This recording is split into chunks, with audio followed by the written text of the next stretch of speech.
You're teaching me with my imperfections,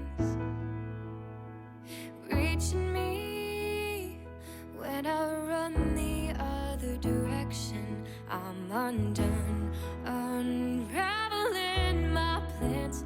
Make me whole again, rebuild me from the inside out, in a way only you know how.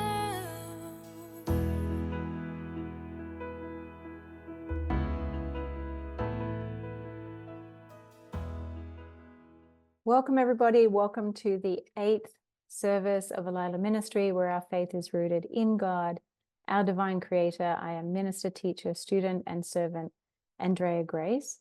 And so thank you for joining with me today. This topic will probably end up being a 2 or 3-parter, but essentially the umbrella theme is on hearing the voice of God. However, the mini topic within that is answering the question whether mediumship, channeling, by extension, somehow Reiki's gotten lumped into there, and oracle cards as being deemed as a form of divination, whether these things are detestable by God and a form of witchcraft or not. So it's quite a lot to chew. And at the same time, it's also quite simple. But anyway, let's begin first with our prayer. So bringing the 2 hands to meet in front of the heart, lifting the heart, bowing the head, surrendering the I know mind to the wisdom of the open heart, taking a nice centering breath here.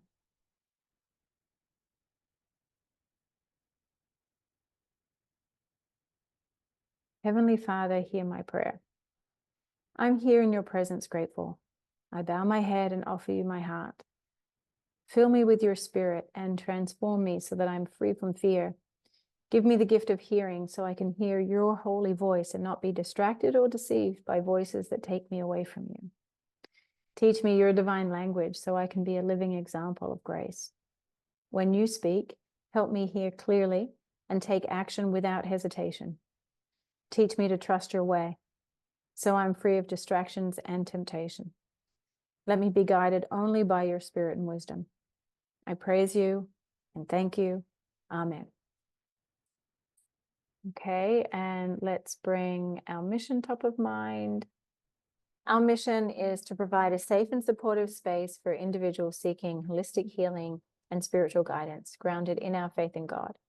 We believe that true healing comes from a connection to the divine and the recognition of the inherent divinity within each individual. We seek to honor the body, mind, and spirit connection through natural healing methods aligned with God's design for the human body. We strive to empower individuals to take an active role in their own healing process by providing guidance and support that's rooted in spiritual principles, and we aim to create an environment that fosters compassion, connection, and growth. Through our work, we hope to inspire others to deepen their faith in God and discover the transformative power of spiritual healing. Before we dive deeply into this topic, there are 3 things to keep in mind throughout this whole exploration. And so the first things to keep in mind are this little pack of questions.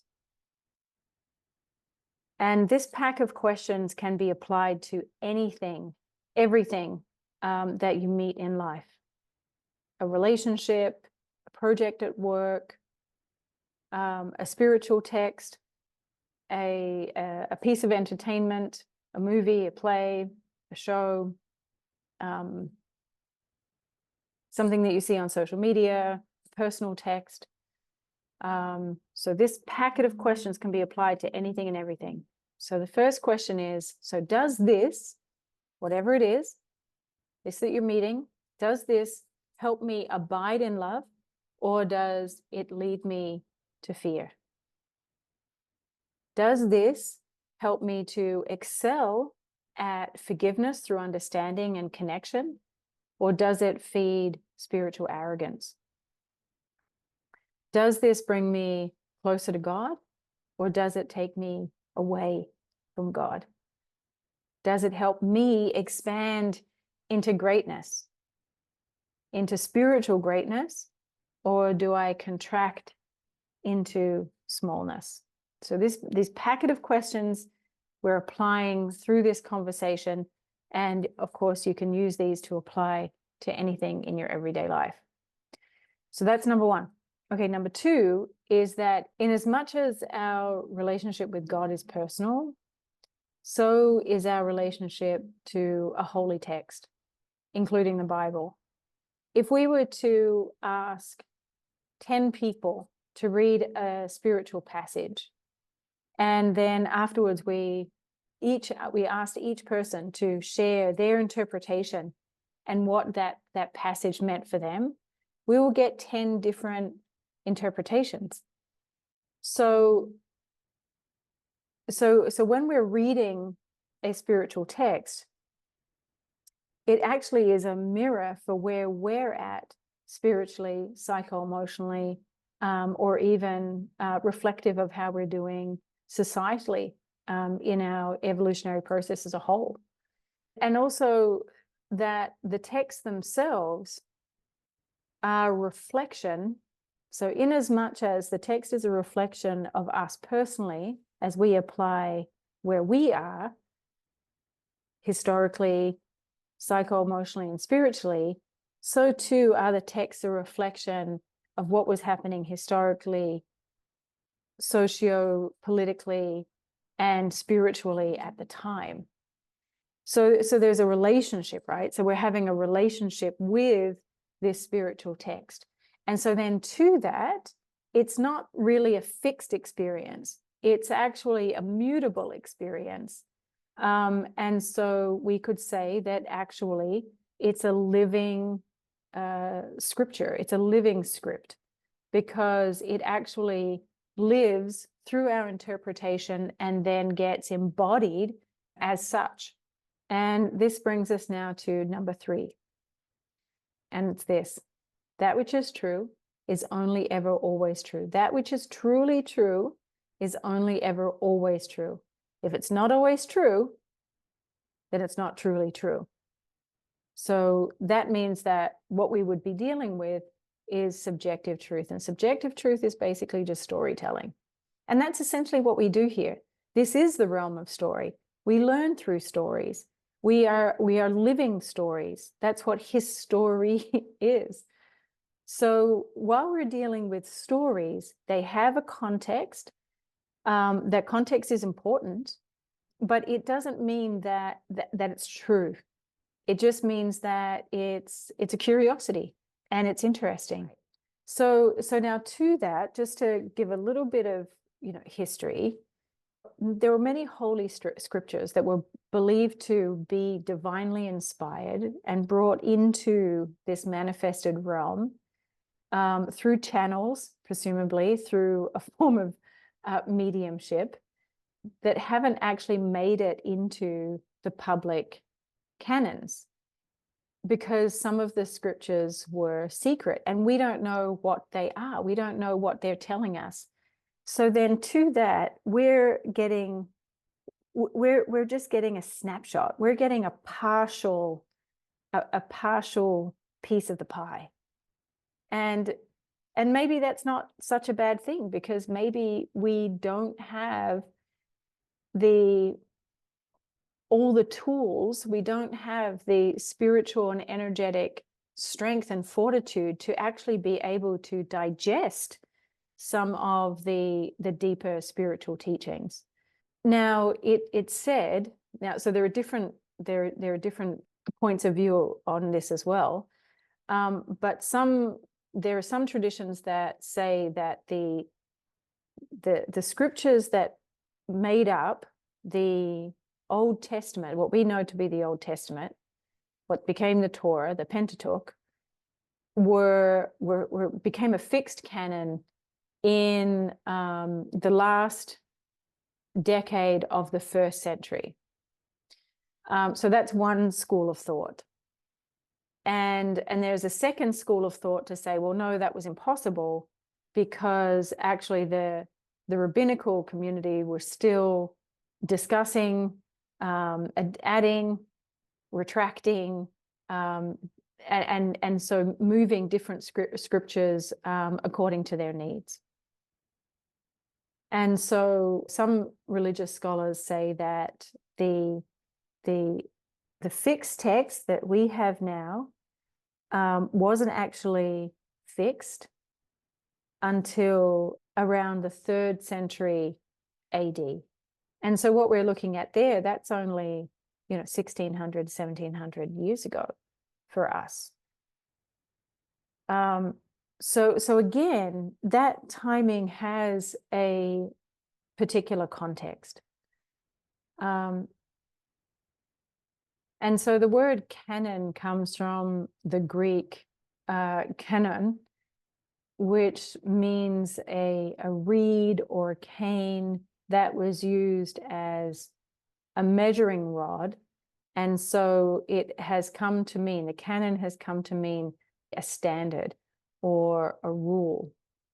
And so traditionally the doctrine has been that the Pentateuch, which are the first 5 books, the pent is the number 5, as in a pentagram, and that they came through Moses, that Moses channeled the wisdom and the teachings and the rules from the Hebrew God Yahweh to the Hebrews, to the Israelites, and to the priests. So again, that's a traditional doctrine that people believe that the first 5 books of the Old Testament are the word of Moses and were authored by him. And they happen to also include his death. Now, modern day religious scholars say that actually the Pentateuch, the different scriptures that became the canon, was actually compiled over centuries by priests and scribes and other religious leaders or folks of interest. Okay, so let's take a look at the word doctrine.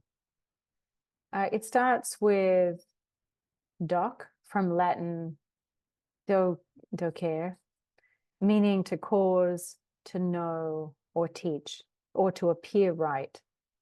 And so that doc is the same root as doctor, document, right? So it's to cause to know, to teach, or appear right. And then trine is from the Latin trinus, meaning threefold or 3. And so it's often used for the length, the breadth, and the width of something. So you're getting the full picture, all sides, all aspects. And then by the late 14th century, doctrine came to be used to mean a body of principles, dogmas in a religion, or a field of knowledge.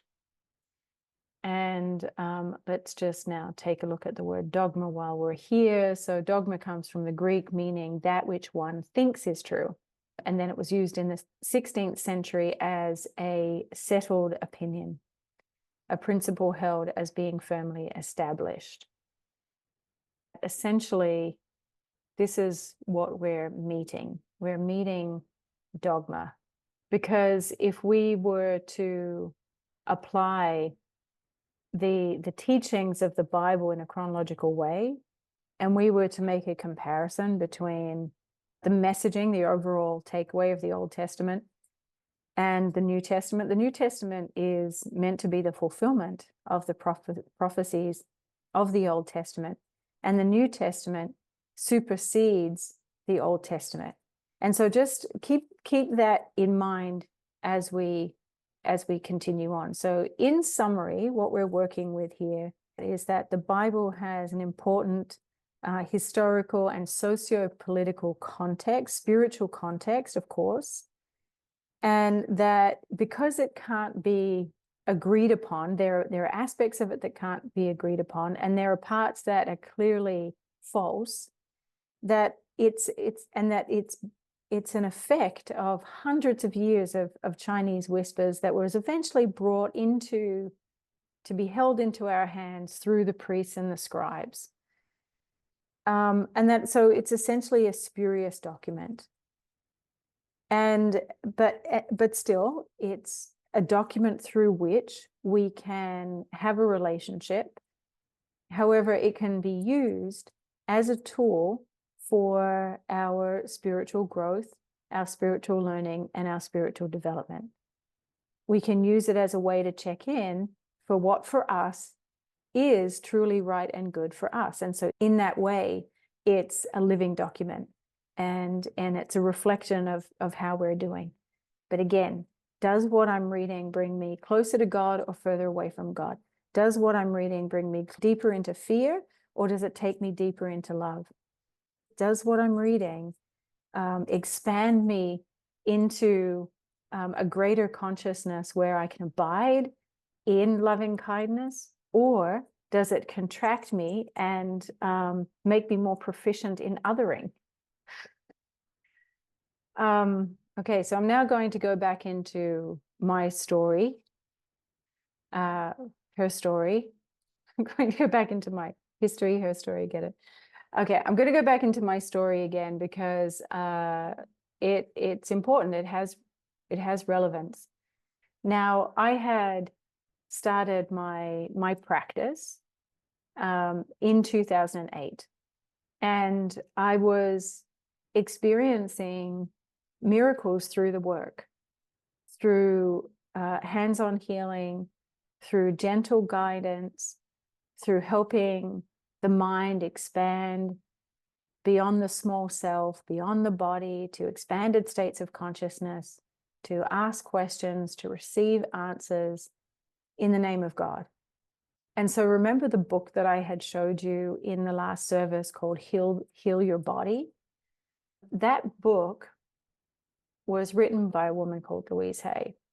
And so part of her journey was to create a publishing house. And she called the publishing house, it still exists, called Hay House. Hay being her last name and House then being publishing house. And so the theme, I guess, of the books that she was publishing and bringing to the world were how to heal, essentially. And because we are very complex beings, we can heal through different aspects of what we are. And so the books that she published include healing from all different points of view. Themes would include physical healing, but also exploring near-death experiences, exploring reincarnation stories, and then also different forms of communication. And so different forms of communication might be called channeling, because as we expand our consciousness, then we can transcend the body and have access to other parts of our consciousness that is beyond the small self. A lot of the books are grounded in people's real life experience, their direct experience, just as you know, I'm sharing my stories from my real life experience. And as we share these stories, they're not bad and they're not evil. You can't hear that in the stories. And we learn from that. People are sharing stories of how God has touched their lives. People are sharing their personal experiences with their soul gifts. People are sharing stories of how God has touched their lives. And so we learn from these stories, and so these stories are important. So I'm so grateful for Louise Hay and other publishers like her who bring these materials and these stories for people to be able to have access to. So two of the authors were psychic mediums. One of them was called James Van Praagh, and one of them was called John Edwards. And they also had television shows that when I first migrated to the United States. I didn't have a working visa yet, and I wasn't yet, and I was learning, I had to relearn how to drive. I had to relearn how to drive a manual, and I also had to relearn how to drive on the other side of the road. And so it was lucky I didn't have a working visa, because I had the time to just be still. I had time to heal, actually. It was a very important time for me. And there was a lot going on, and perhaps in our next service, I'll go deeper into that story. But just for right now, I want to say that at that time, both James Van Praagh and John Edwards had television shows. So for Louise Hay to be publishing their books, that was pretty amazing. And for my part, I received great healing from both their books and watching their shows. And so another one of the Hay House authors was a woman called Doreen Virtue. Not only had she authored some books, but she was also very gifted in making these card decks. And the card decks had beautiful artwork. They came with a book that helped to instruct you on how to use the deck. And the way to use them is that you can do a spread where you're asking for a symbolic representation of the themes from, say, the past, symbolic themes to look out for in the future, and then perhaps symbolic feedback on what's happening now. And because this whole realm and what we are is the realm of story, it's also the realm of symbolism. This is a symbolic experience. And so the infinite creator, our Father, God, and his helpers through all layers of consciousness can use anything in this reality to help communicate truth to us. And so he can use a card deck to communicate truth. So from my point of view, it's the card deck in and of itself is neutral. It's simply the energy that you're bringing into it. And so if your intention is pure, then the feedback will be pure, because just with the spiritual text, we get out of it what we put into it. It's only ever going to be a reflection of what we are. And so the surprising thing that happened was that in 2017, Doreen Virtue came out publicly and she renounced her work. She renounced her writings, and she renounced her card deck. And I was surprised at that, because, you know, for my part, it's innocent, right? The card decks are innocent, and they're a tool that an individual can use personally. They could use anything. They could ask the dog and listen for the answer. They could ask a flower and listen for the answer. They could ask a wall. They could ask a clock and hear an answer. And in fact, in my Know Thyself class, that's one of the exercises that we do in the last class. We use the universe as a means through which we can communicate and receive insight symbolically. So I didn't quite relate to what it was that would have Doreen Virtue renounce her work. And so I ended up finding an interview where she was at some kind of property, a farm. I think there were animals. And she was sharing the story, at least that I remember from watching this video. I haven't tried to search it to bring it to you here, but let me just share what I remember. The story that she shared was that she had attended church, and during the service, she had received the pure light of Christ in her heart. Now, that makes sense to me, because, okay, so you receive that pure Christed light, and so that becomes your whole focus, and that's what you align yourself with. And so maybe in your writings, there are things that you find that are incongruent or inconsistent with your new enlightened state. And so, okay, so I can relate to that.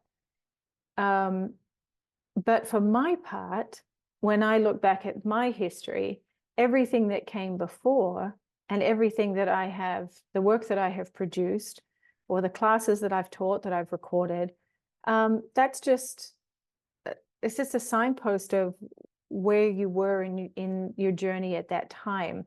It seems extreme to renounce it, as opposed to respect that that was just part of it. That was just part of the discovery, part of the evolutionary process, part of our human development.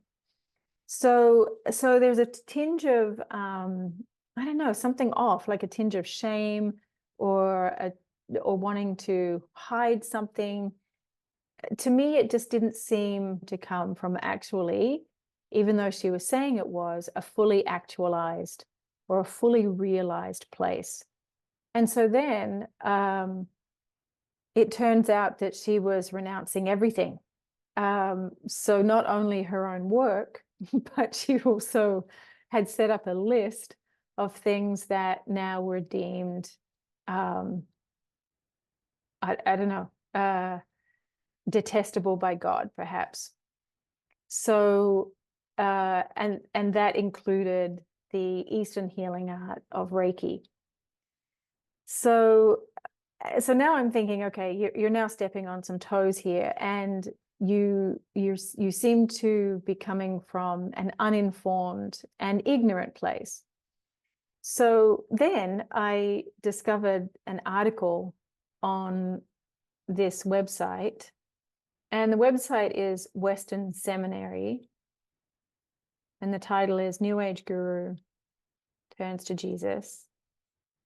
I thought the word guru was funny. And then Western graduate Doreen Virtue is on mission to help others leave the movement she once embraced. And so for my part, my thought is, well, what movement? Your spiritual evolutionary process is now being minimalized to be a movement. So there's this uncomfortable label that they're using, which is called the New Age. And again, the label in itself is meaningless. It's the meaning that you put on it, right? So it's just a label. So anyway, deeper in the article, and you can look it up yourself, I've given you the URL there. But deeper in the article, it says that Virtue's life took a dramatic turn in 2017 when she decided to read through the entire Bible for the first time. She read Deuteronomy 18:10-12 and was stunned by God's warning to the Israelites not to follow the occult practices of the surrounding nations.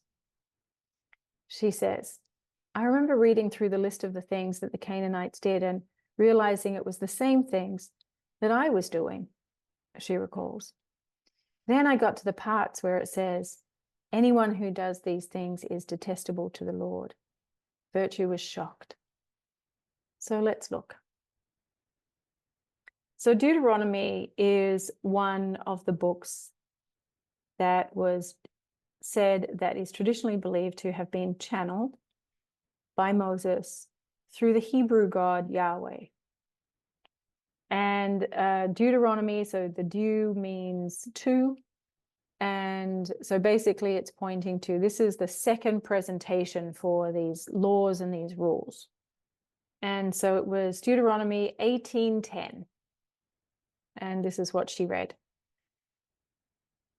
When you come into the land which the Lord your God is giving you, you shall not learn to follow the abominations of those nations. There shall not be found among you anyone who makes his son or his daughter pass through the fire, or one who practices witchcraft, or a soothsayer, or one who interprets omens, or a sorcerer, or one who conjures spells, or a medium, or a spiritist, or one who calls up the dead. For all who do these things are abominations to the Lord, and because of these abominations, the Lord your God drives them out from before you. You shall be blameless before the Lord your God, for these nations which you will dispossess listen to soothsayers and diviners. But as for you, the Lord your God has not appointed such. for you. Okay, so that was the passage that had her now suddenly doubt her whole path. And so as I'm taking stock of it now, doubt is a lower expression of our evolutionary phase pertaining to the energy center of the solar plexus. And so regardless, doubt is part of our spiritual evolutionary process. It's an inevitable energy to meet. It's tied into our self-view, self-esteem, and self-love and self-worth. And so essentially that's what we've met. We've met Doreen Virtue's self-esteem. All right, so I think this is a good time to pass the basket. And after the break, we'll do a little bit more of an exploration into the socio-political, historical, spiritual climate of the time. But for now, thank you everyone for supporting the good work that we do here at the Alila Ministry. I appreciate everybody's contributions from the last service and the services before. And if you would like to make a contribution, you can make out a check to Alila Ministry, and that can be sent to 430 Springfield Avenue, Suite 209 in Berkeley Heights, New Jersey. The zip code is 07922. Or you can use Zelle or PayPal. If you're opting to use Zelle, just use the number there, and then the account number is Alila Ministry, or you can use PayPal with the code or that link. All right, wonderful. All right, so let's take a moment to just listen to the music and to be still, and I will see you in a moment. I need a revival, something more than this shallow survival. God, I need you. God, I need you. Father, bring me redemption. Renew my heart with a resurrection. God, I need you. God, I need you now.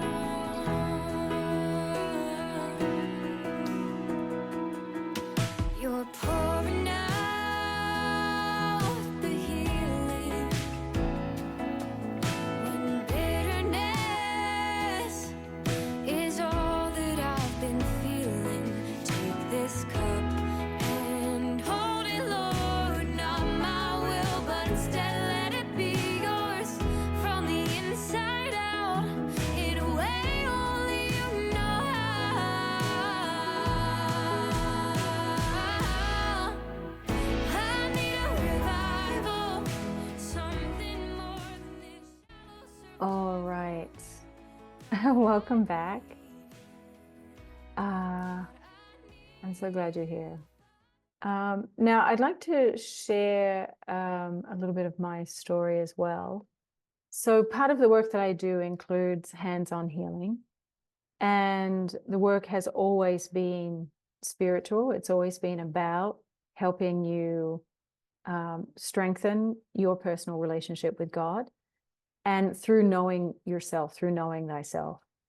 And so oftentimes the sessions include laying of hands. If it's not a straight quantum healing hypnosis session, the sessions involved energy and light touch, Reiki, Jinshin Jutsu, medical Qigong, and also, depending on what you need, it might include some gentle guidance that helps to expand your consciousness, to include the parts of your consciousness that hold your whole life, that hold your whole story.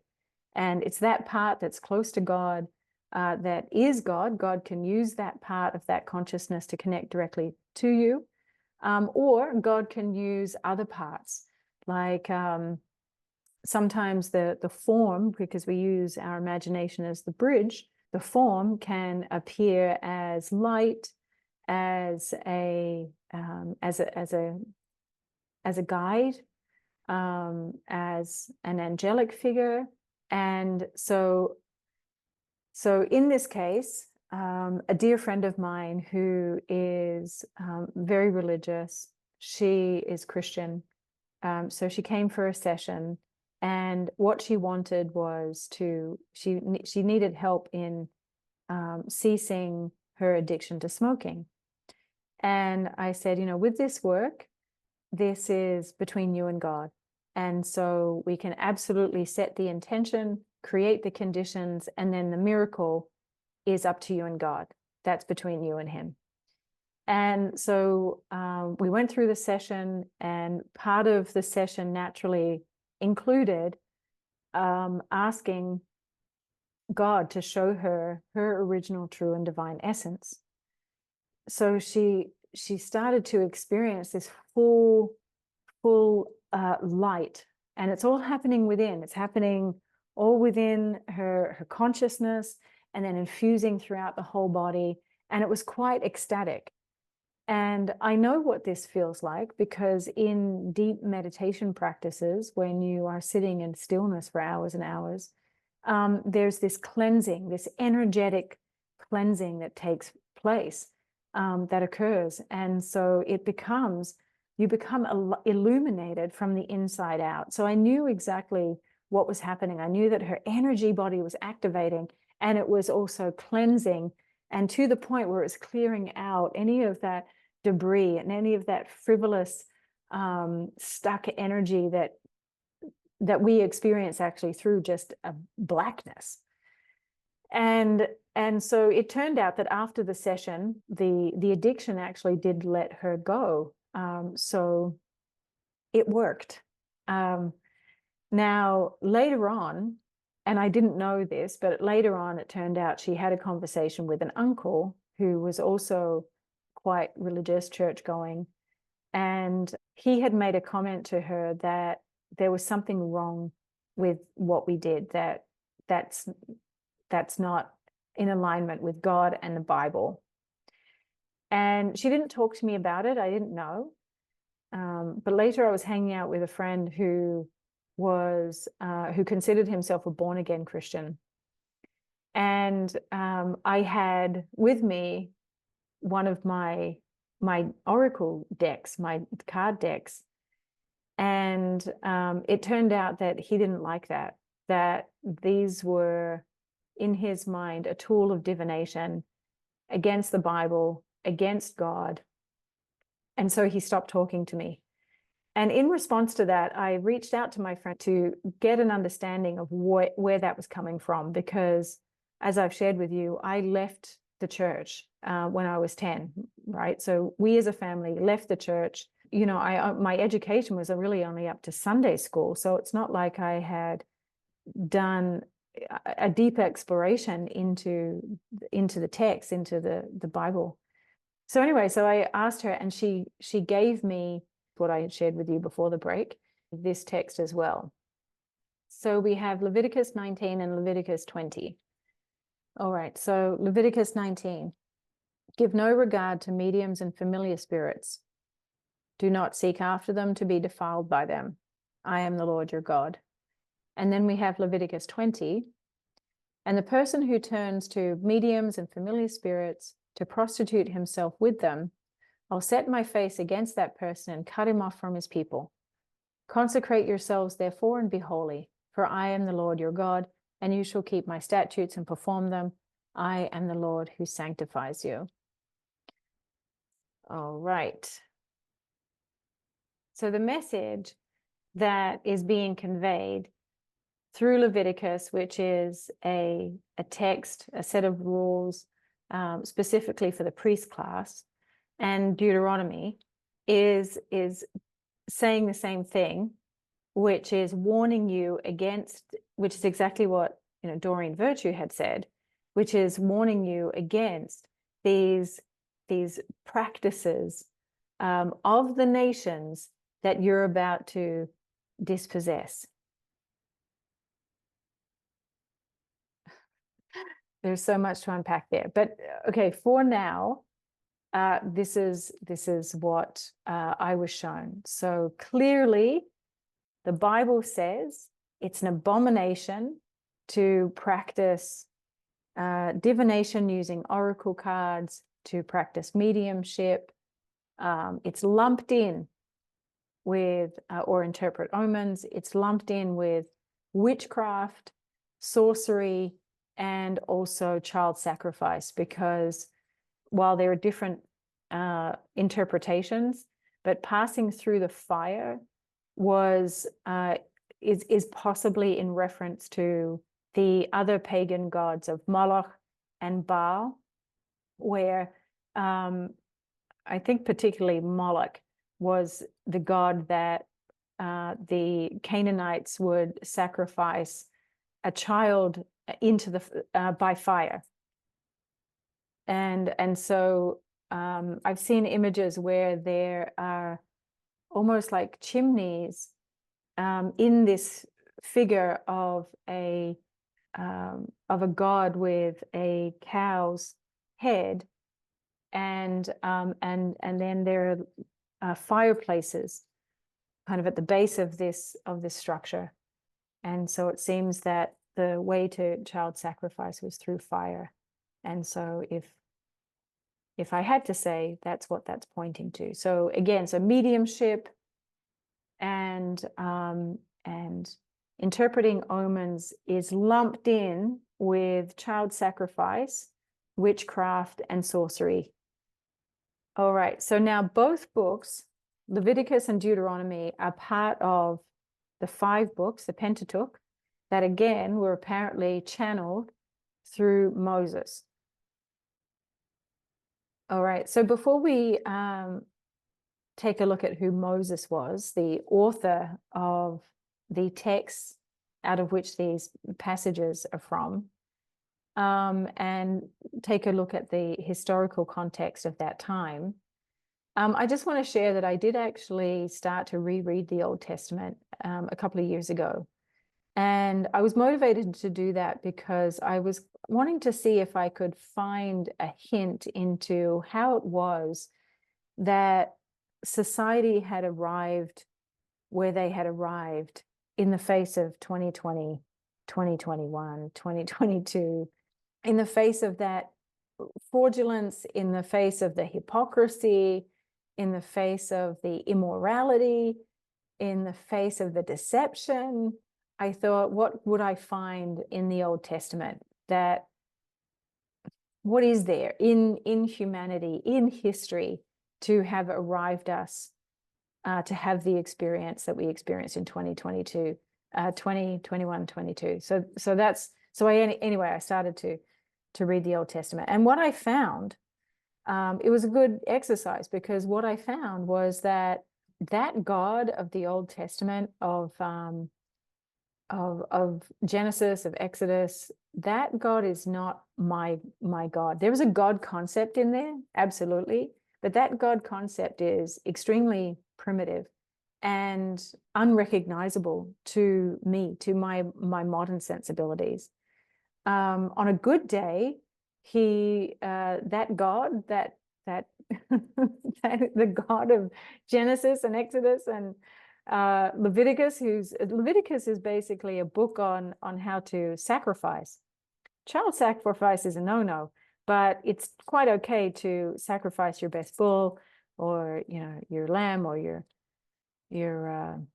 goat, for your wrongdoing, or a dove if you're poor. So so it wasn't a match of sensibilities, but that the God of the Old Testament is angry, he's manipulative, he's fickle, genocidal, nationalistic, plays favorites. So for me, checking in with myself, I couldn't find where that was my God. And so this is the God, the God whose name is Yahweh, the God of the Hebrews, the God of the Israelites, that Moses is now channeling and bringing forward these rules, this canon, right? All right, so now let's look at Moses. And so you know him, right? Because he was the one that brought the 10 Commandments. So he went up to Mount Sinai. There was a burning bush. The bush spoke to him, and so he's a medium. He was a psychic medium, receiving the spiritual wisdom that came through the burning bush and then into him. And so here he is, earnestly chiseling away the 10 Commandments.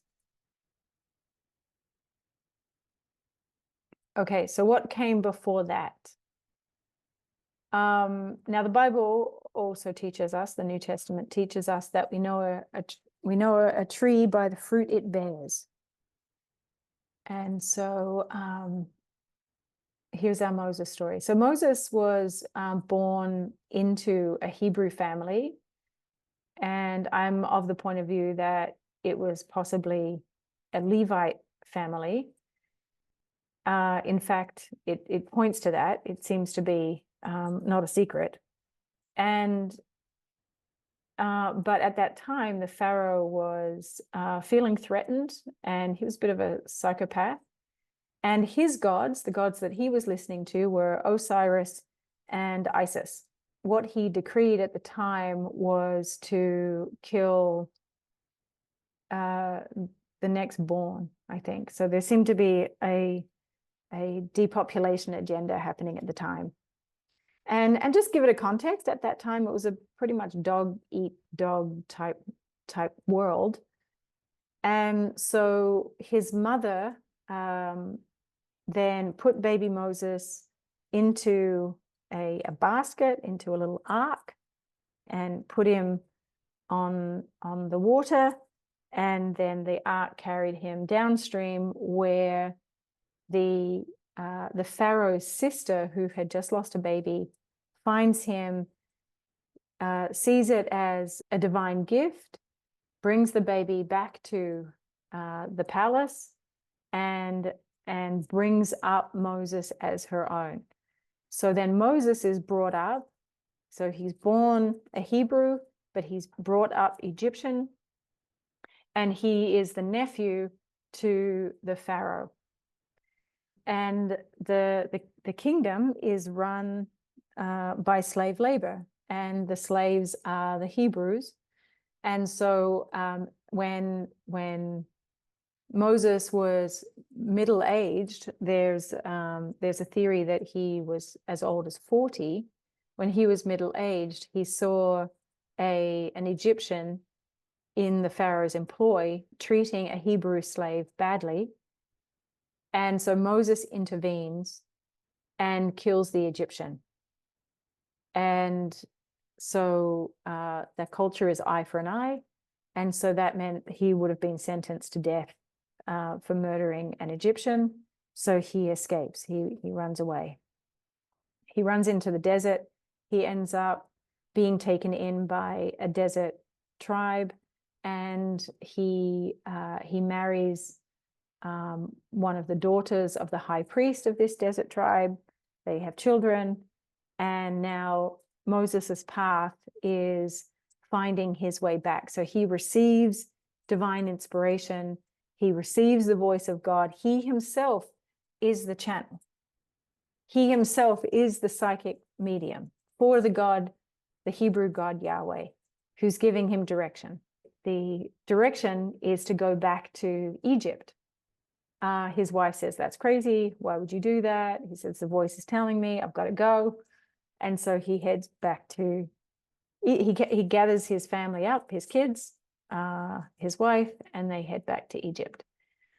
And there he is to find his brother, and his brother's name's Aaron, who was already a gifted orator and quite well respected in the community. Aaron also had a dream where his brother was going to return, and so he was expecting him, and they connect. Moses then meets with the Pharaoh and says, "This is what I want." And basically the message is, "Let my people go." And of course, there's a face-off.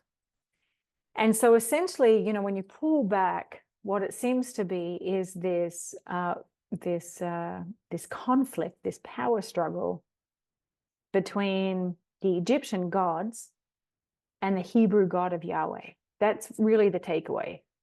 And from my perspective, from my modern point of view, there is no part of me that interprets Yahweh as my God, as the universal great creator, because it's just not a match. Nowhere do I find in Yahweh mercy, loving kindness, compassion, forgiveness. Okay, so for example, let's look at that. So we know that Moses is a murderer, and we also know he's a bit of a coward because he doesn't stand up for, he doesn't own his actions, but rather he runs off into the desert like a rat. The desert people are generous enough to bring him in. He goes back to Egypt, and now after some toing and froing with the Pharaoh, they have all the plagues, right? The famous plagues. And so, you know, the Pharaoh's hand is turned, and then there's the Exodus, right? And so now we're at Exodus. Then we have the path through the Red Sea.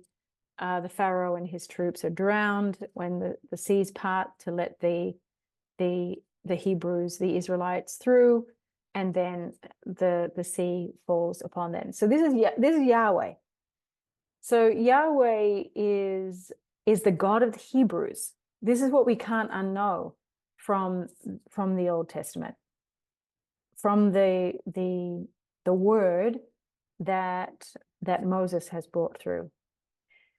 Okay, so now then his next message is that he has to get back up to the mountain, to Mount Sinai. And so when he's up there, he receives the tenets, he receives the 10 commandments. But it takes time, right? So it takes our Moses time to like chip away these words onto this stone. Takes him time to make the stone, takes him time to spell it all out. Chip, chip, chip.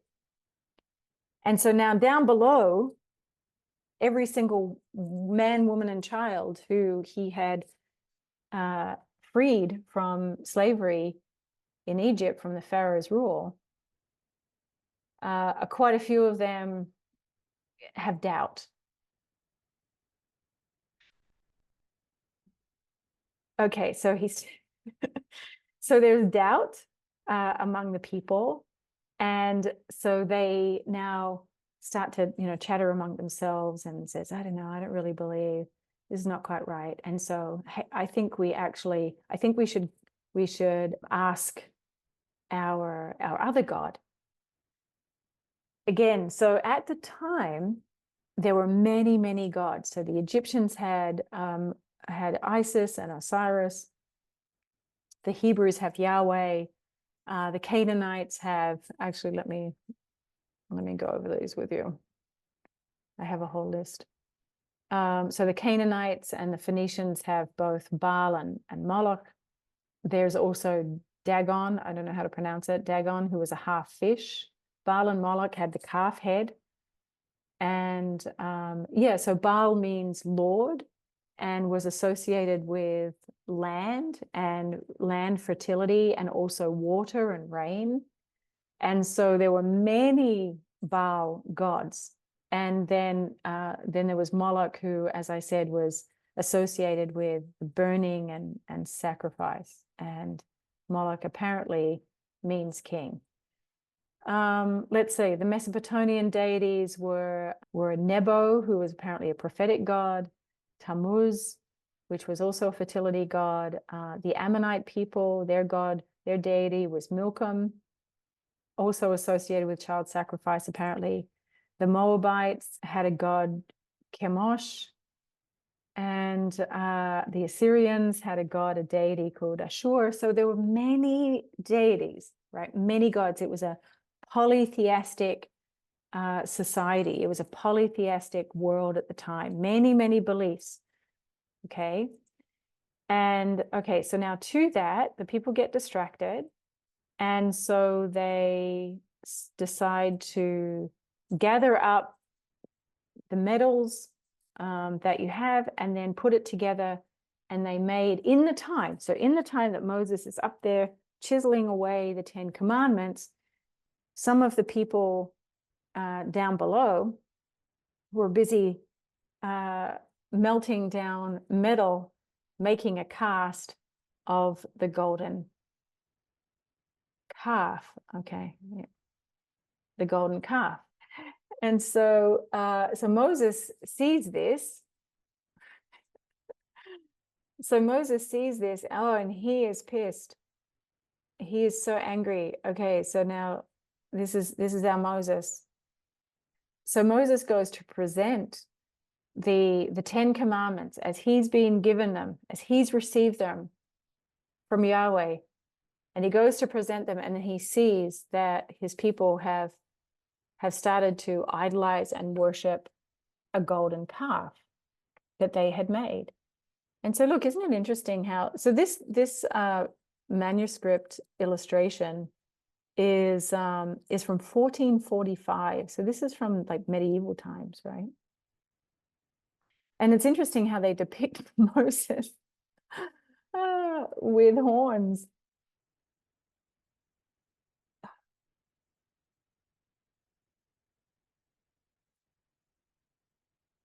Okay, so we learned that Moses is a murderer. He's a coward.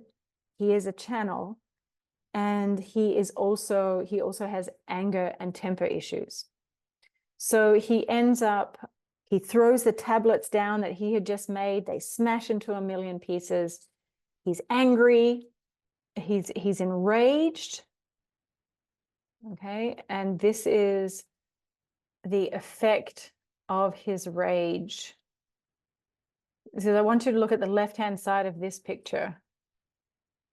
And you see on the left-hand side, so you see in the background, you've got Moses holding the plates. You got people, including babies, on the right-hand side, worshiping the golden calf. And then you have on the left-hand side, men with swords murdering people. All right, let's look at Exodus. And when Moses saw that the people were naked, for Aaron had made them naked unto their shame among their enemies. So remember that Aaron is Moses's brother. And so Aaron too was in two minds, but then he kind of gathered himself and got back on Yahweh's bandwagon. It's like, no, I'm a believer. And so then Moses stood in the gate of the camp and said, who is on the Lord's side? Let him come unto me. All the sons of Levi gathered themselves together unto him. And he said unto them, thus saith the Lord God of Israel, put every man his sword by his side, and go in and out from gate to gate throughout the camp, and slay every man his brother, and every man his companion, and every man his neighbor. And the children of Levi did according to the word of Moses. And the children of Levi did according to the word of Moses. And there fell of the people that day about 3,000 men. Yeah, so Moses, because some of the people that he had liberated, he had freed, had doubt in their hearts. And so in response to that doubt, they said, oh, you know what, let's just go with the God that we know. Let's just kind of hedge our bets and make sure that, you know, our needs are heard. And now Moses has a complete another fit and then calls upon the Levites. So before we finish up, let's just look at who the Levites were. So the Levites were defendants. Yes, they were defenders. They were considered a warrior class. They were actually considered a priesthood. So the Levites were descendants of Levi, who was the son of one of the sons of Jacob, who fell out of his father's favor because he, along with his brother Simeon, had committed murder in defense of their sister who had been raped. And so the dad doesn't like that. He says, that wasn't good. So you brothers, you go out and you will never have land. And so it's said that lineage became a priest class, but who were also like a warrior class, where they were hired as let's see, so the Chronicles lists out their functions, for example. So they were security guards. They also, as part of their priestly duties, they partook in the sacrificial duties. They also managed the temple service. Some of them apparently were singers, temple treasurers, administrators, and even considered prophets. So there's a school of thought that say that Moses was a Levite by birth, right? But he grew up as an Egyptian, but by birth he was part of the Levite lineage. And so then there in Exodus he calls, so that the Levites come, and because they're the warrior class, they're the ones that commit the genocide. All because a part of the group had doubt and turned to that which is familiar to them, which is kind of what we do.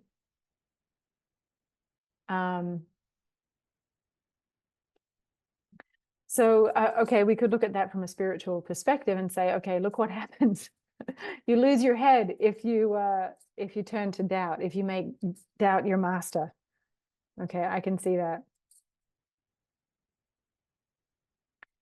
So the Levites were, they weren't allowed to have land.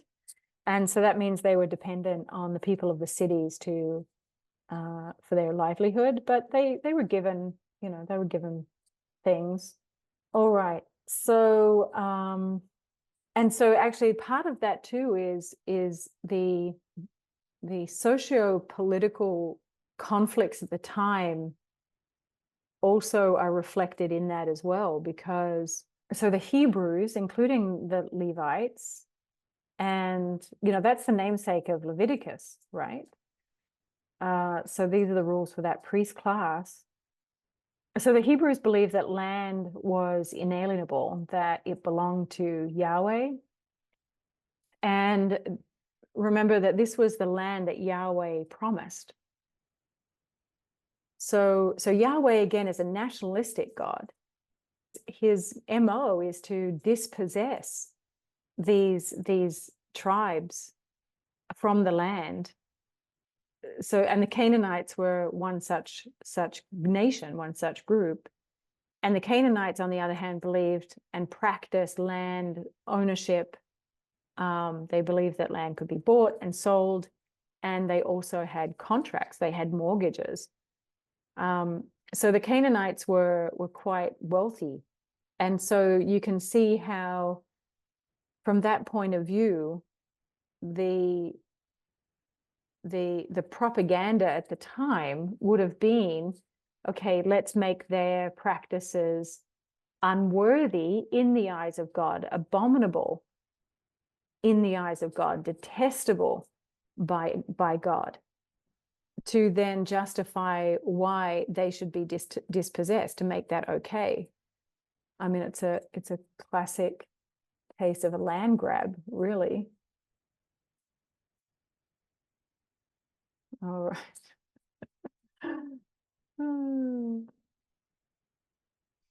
When the Lord thy God shall bring thee into the land whither thou goest to possess it, and hath cast out many nations before thee, and he lists them, the Hittites and the Girgashites and the Amorites and the Canaanites and the Perizzites and the Hivites and the Jebusites, 7 nations. Here's our number 7 again. We're Deuteronomy 7 and 7 nations. Interesting. 7 nations greater and mightier than thou.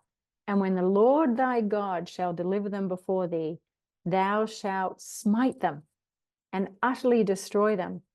Thou shalt make no covenant with them, nor show mercy unto them, neither shalt thou make marriages with them. Thy daughter thou shalt not give unto his son, nor his daughter thou shalt take unto thy son.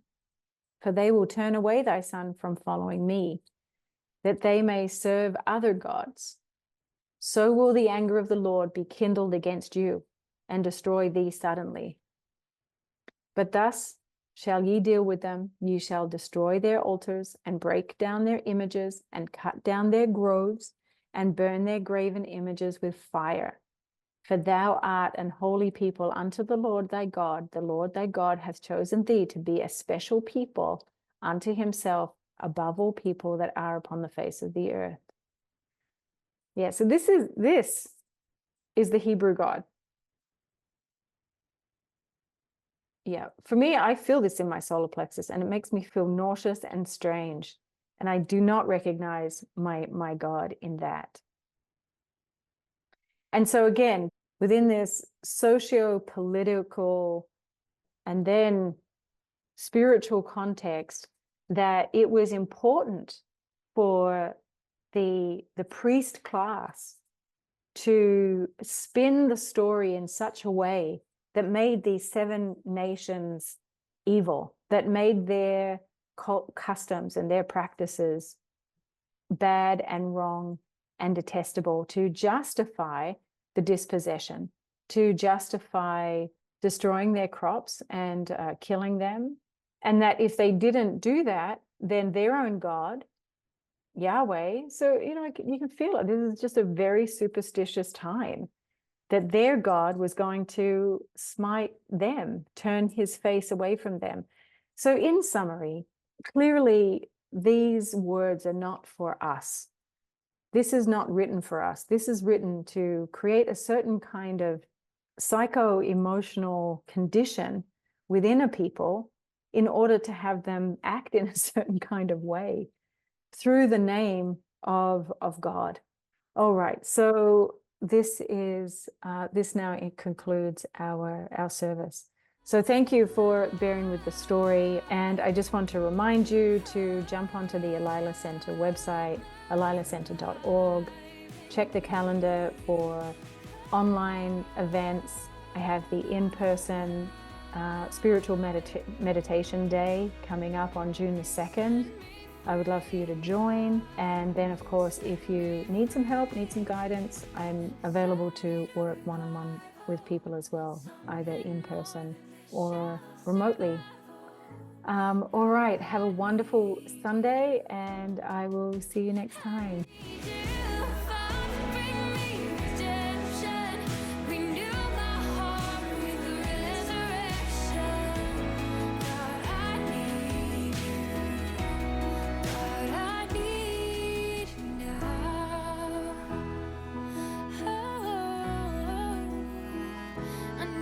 You know